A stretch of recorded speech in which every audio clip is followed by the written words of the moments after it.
બનાસકાંઠા જિલ્લાના દિયોદર ખાતે દાઈ હલીમા મસ્જિદ ખાતે ઈદ ઉલ અઝહ નિમિત્તે બકરી ઈદની નમાઝ અદા કરી મુસ્લિમ બિરાદરોએ એકબીજાને બકરી ઈદની ઈદ મુબારક પાઠવ્યા હતા।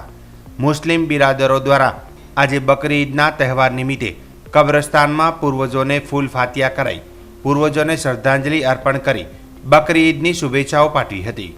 બકરી ઈદના તહેવારને લઈને પૂર્વજોને વર્ષોથી મુસ્લિમ બિરાદરો દ્વારા પવિત્ર તહેવારે મુસ્લિમ બિરાદરો કબ્રસ્તાનમાં તેમના પૂર્વજોને ફૂલ ફાતિયા કરી યાદ કરવામાં આવ્યા છે। સમગ્ર દેશની અંદર ઈદ ઉલ જહાનો તહેવાર બડી ધામધૂમથી ઉજવાઈ રહ્યો છે।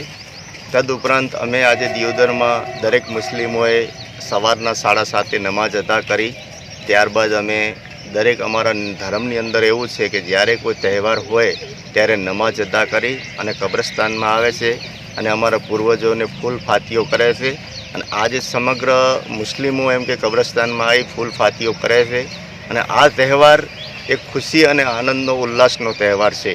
સવારના વહેલા નમાઝ પઢી દરેકને મુબારકબાદી આપવામાં આવે છે, ઘરે ઘરે જઈને મુબારકબાદી આપવામાં આવે છે અને બહુ શાંતિપૂર્ણ અમે આ તહેવાર ઉજવીએ છીએ।